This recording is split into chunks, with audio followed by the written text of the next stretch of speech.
That's a bloke called Ross Wilson and his band called Mondo Rock. And Ross, of course, friend of the show, Rob. He has indeed. 2 visits to talk to us, and we thoroughly enjoyed both of them. Didn't we, though? Now, we look at that band, you've got Ross out the front, you've got Eric McCusker on guitar and writing songs and stuff, and that's all written all over the record covers, and people go, oh, Eric McCusker, he wrote that.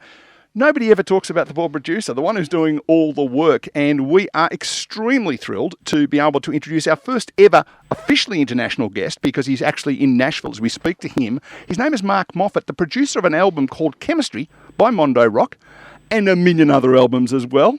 Mark Moffatt, welcome to Saturday, and welcome to the Two Blokes Chatting radio show. Thanks for having me. Pleasure to be here. And we do, for the listeners, we do have a slight delay on our end. So if you think he's lost interest, it's just a delay on the phone. Or he may have lost interest, that's the other point. You've got Neil here. The other voice you've already spoken to is Rob. We are going to talk to you about a particular project that you're doing with a bloke called John Swan a little bit later, and we'll play a song that you guys are working on. But we want to talk a bit about the world of record production and some of the people you've worked with and all that kind of stuff. Mm-hmm. Where did it all start? Well, it started. I was in the 70s. I worked in England and did sessions and started to bug engineers with questions. By the time I got back to Australia, I knew enough to kind of BS my way into a studio and convince them I knew how to work the gear in Brisbane. And during that period, the Saints came in. A little unknown band called the Saints came in and said, "We want to make a record." So I said, well, it'll cost $150, and they came in, recorded 2 songs, and that was I'm Stranded in no time. Okay. And things kind of kicked off from there, I guess. EMI, I was in a band called the Carol Lloyd Band in Brisbane, and they were signed to EMI, and the EMI people, I guess, took notice of what I was doing and offered me a bit of work. So the question that some people may not know the answer to, because we hear of, producers and engineers and mixers and all that sort of stuff. What is the job of a record producer? Well, it's changed over the years, but I mean, a record producer, there are people call it music producer, but a record producer to me is more like a movie director, someone who casts the band, if it's a solo artist, and finds the right studio with the right atmosphere. It's more like a director. But then there's a lot of it can be policeman, wet nurse, all sorts of other roles. Caterer. Shepherding someone through a recording. Mark, your role, you're sort of a representative of the people too, because you are the one that makes a decision about what instrument is played or what backing vocal is used to turn what could be just an ordinary piece of music into a hit. Is that, looking back now, is that just something that's probably just a gift, a bit unique to some people, and you were lucky enough to have it? I don't know. I think having an overview is really good. I mean, I stopped playing for a long time when I became busy as a producer in Australia. I was primarily a guitar player because I felt there were people better than I was, and it was much easier to sit. Plus, I was engineering, so that's a whole other side of your brain. So when you're doing both, which I did for a long time, you really need to sort of sit back and get the big picture. Yeah. But knowing what the people would want, I suppose, is the thing that I'm looking at. That the difference between this is a good song compared to this is going to be a hit, just that subtle difference. Yeah, and it's also knowing making a record's a bit like making a movie. It's going to have to stand up on its own hind legs for a long time and hit a nerve every time someone hears it and create an emotion. And knowing how to pull that off is part of the role, I think. Not knowing what people want to hear, but knowing how to create an emotion from music.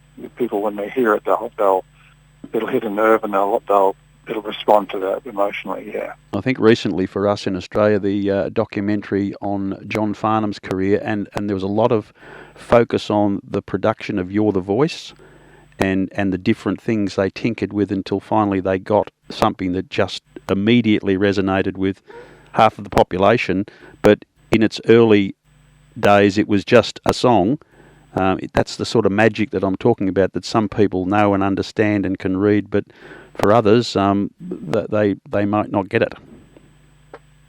That's a great story. I mean, the Whispering Jack story is one of the great all-time stories, and also Ross Fraser was pretty inexperienced, but he was finding his way through, and he obviously had what we're talking about, how to get that big picture. And I think he did a great job, obviously, on that record. The other thing that fascinates me about cover versions, you look at a couple of monster hits in the 70s and 80s, Living Next Door to Alice and Kim Carnes' version of Betty Davis Eyes.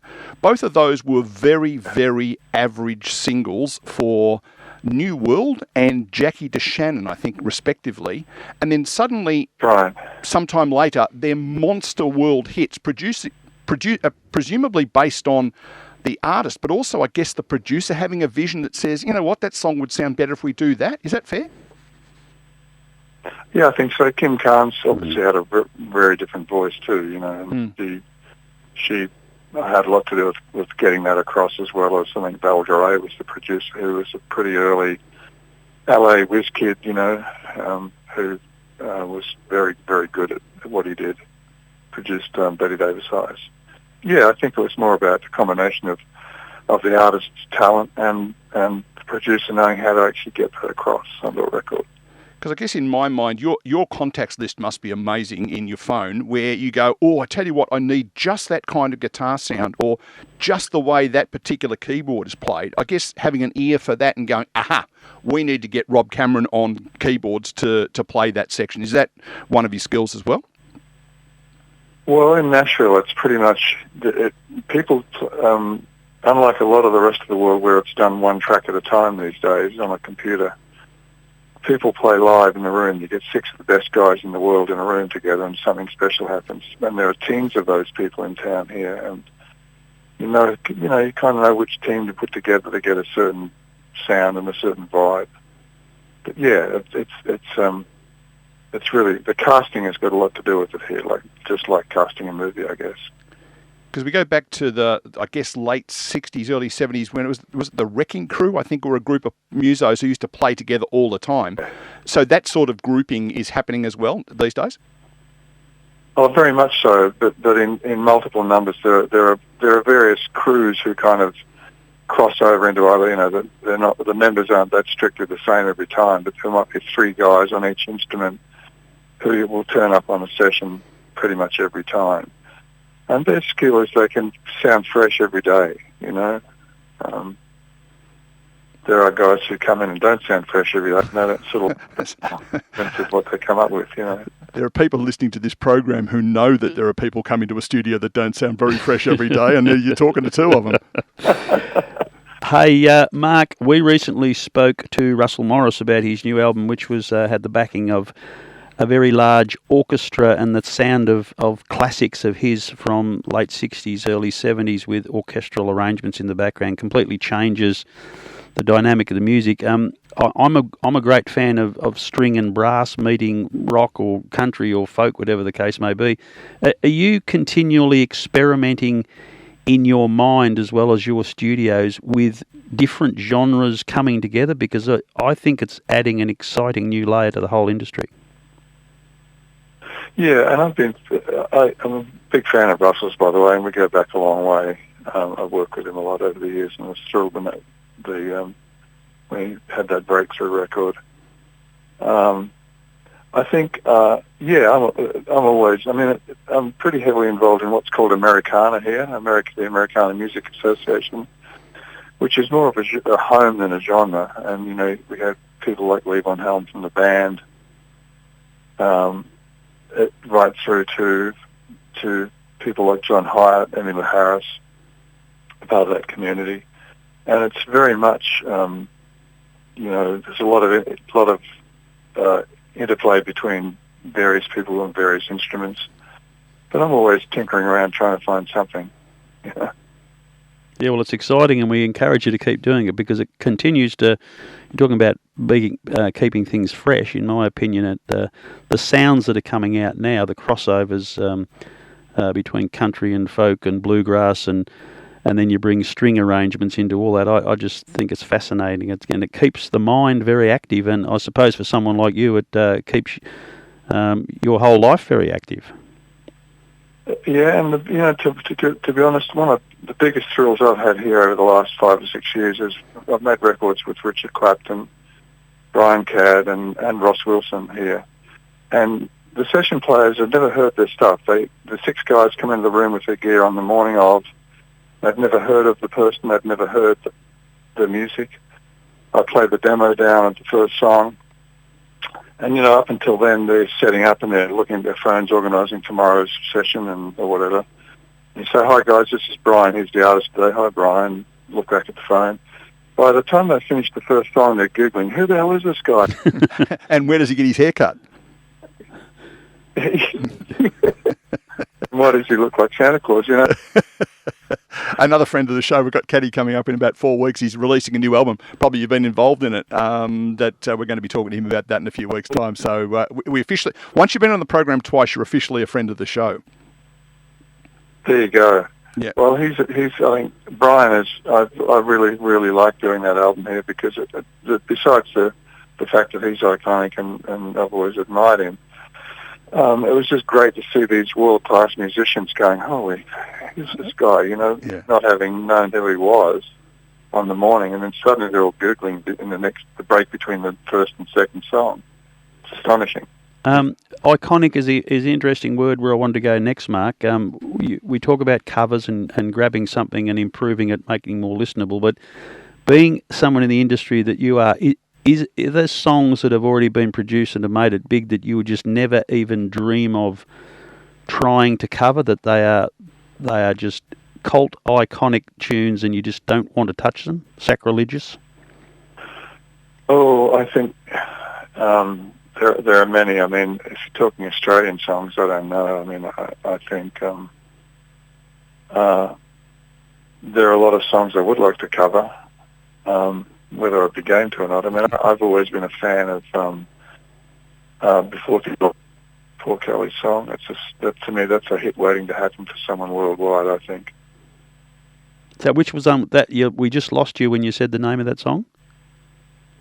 Before Too Long. Yeah. All right, yeah. Yeah, and of course, I mean, no one's ever going to cover probably one of Australia's highest selling songs ever, Shut Up Your Face. I think that's iconic in its own right, isn't it? No. Yeah, probably. I mean, I think, there's got to be a reason to do it, I think, and it's tough sometimes to find that reason.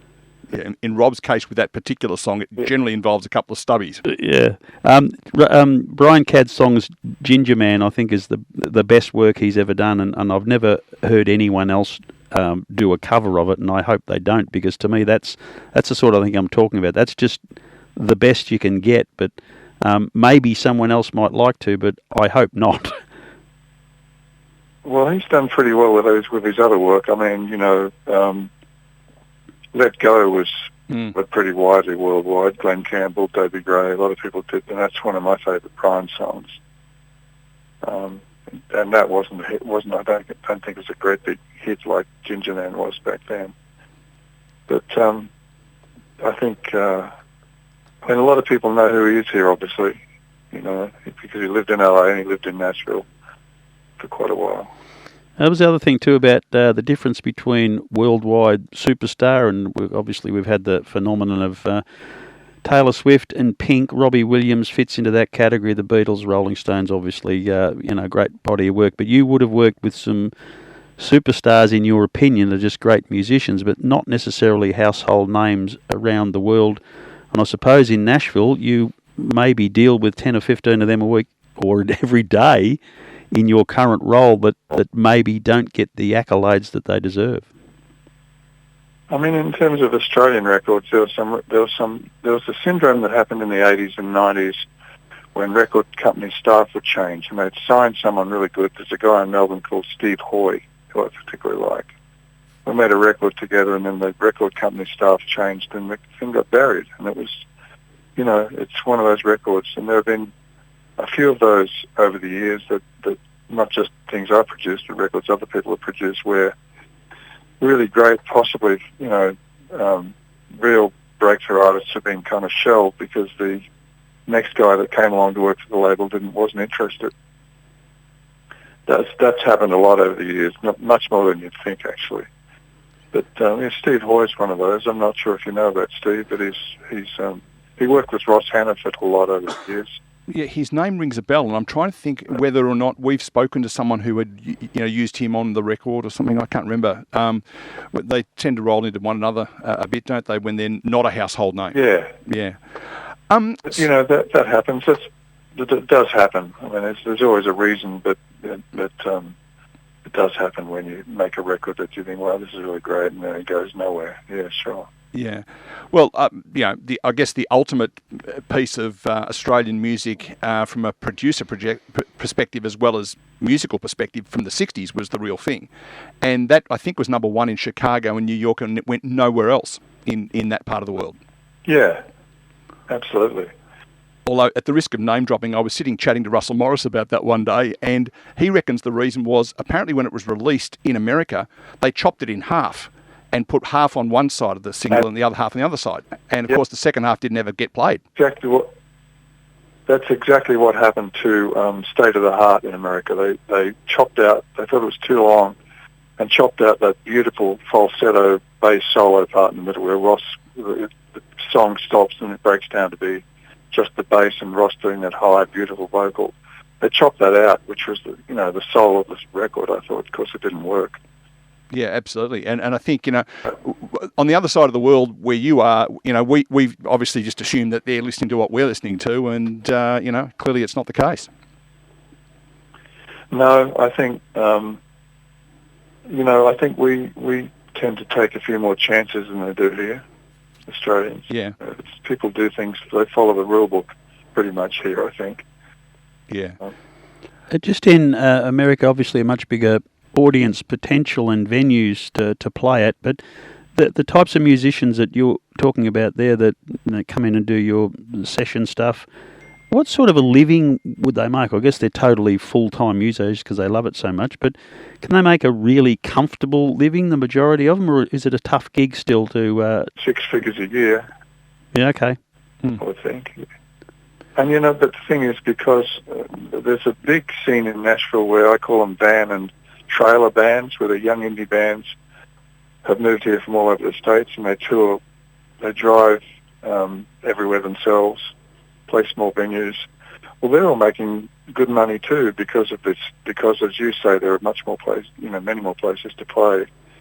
And compared with a mid-level Australian band who probably can't make a good living and support a family and do all that stuff, they can here. There's one that I know of, an Australian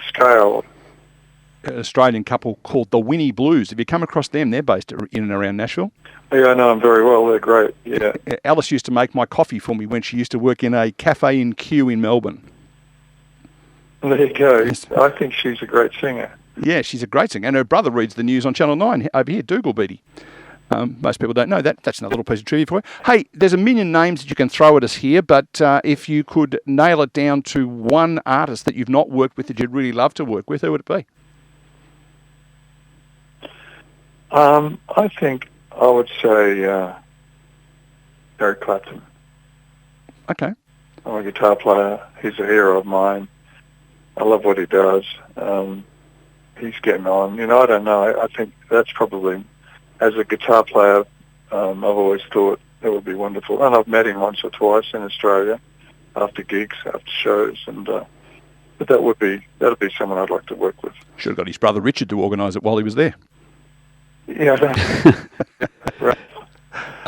Last question. It might be difficult to answer, but I want you to put together the dream band. We need a bass guitarist, lead guitarist, rhythm guitarist, drummer, and we want a male and female vocalist to interchange lead and backing vocals. Who is it, of all the ones you've worked with? Oh boy. Well, I'll start with the vocals.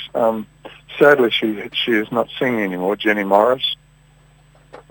Okay. They're great records together. She's lost her voice. She has, I think it's called dysphonia. Okay. She's totally lost her voice. Ross Wilson will be up there. I think even though he's an icon, he's a really underrated vocalist. Ricky Fattar on drums, who plays with Bonnie Raitt here, who's in Australia for a long time. We made a lot of records together. We made the Pin Pin Escapade record together. Tommy Emmanuel Mm-hmm. on guitar. Probably, I would think, probably Brian on keyboards, I'd have to say. On bass, any number of people. Probably, I'm not sure. There was a guy called Chris Hager I used to work with a lot, who is from up the north coast in New South Wales. He's part of the country scene there, but he also played on the Tim Fenn record way back, and that was a fantastic record with Fraction Too Much Friction and all that stuff on it. Yeah, absolutely. Well, we are going to talk to you in a moment about your current project with John Swan. But before we do, we have a thing here on every Saturday morning on the program, Mark, where I play 5 or 6 songs throughout the program, and there's a theme in the program. If I tell you the 5 songs, do you want to tell me what you reckon the theme is this morning? I'm Stranded by the Saints, Made My Day by Tim Finn, Cool World by Mondo Rock, Parchment Farm by a band called Kilo Band, I've not heard of them before, and You I Know by Jenny Morris. Any idea what the link might be this morning? Maybe the producer. I said to Rob this morning, if you can work that out, you're doing remarkably well, but you kept on talking about names of songs that we've played already. Yeah, you chucked Stranded in your first sentence of our conversation this morning, Mark, and I immediately knew what the theme was. Took a bit of research, but boy, oh boy, that's not a bad lineup. Tell us about Kilo Band and Swanee and how that came about, because we're going to play the song Parchment Farm after we leave you go. Well, we made a record together in the very early, in 1980, I think it was, his first solo record. And I've always left me being a huge fan of his voice.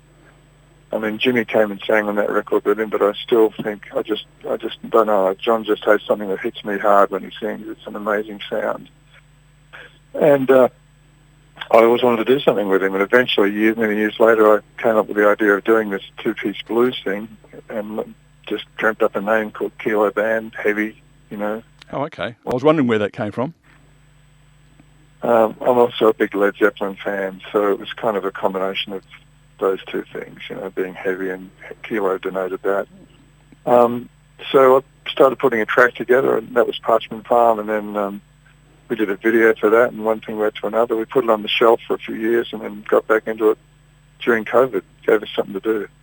Excellent. Well, we're going to talk to Swanee in a couple of weeks. We've got I think it's, what's today's date? 2nd. I think it's the 16th of March. We're chatting to Swanee along the same lines because your promoter put us in touch with both. But yeah, I the first time I heard the song, like any song, you go, oh yeah.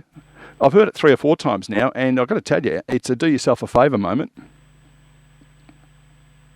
Yeah, I think at the time I was playing out live once a week with a guy called Derrickson Holmes, who's the lead singer in the Ted Nugent Band. So it's kind of, there's a lot of classic rockers live in Nashville. The Aerosmith guys are here. They used to come in and jump up. And it was pretty inspiring, you know, to be around those guys. And I just thought, you know, we were doing this heavy stuff every week in a blues bar. And so kind of that was in the fore of my mind. And that's how it turned out. Well, if any of those guys are looking for a bit of radio exposure in Australia, you got my number. We're happy to chat to any of them. Sure, yeah. They're all here. Well, we'll put them on. Oh, not physically there. Okay. Mark, it's been an absolute thrill chatting to you, and some of the records that I mentioned just then that you've been involved in, others, you know, Yothi India, a whole stack of others as well.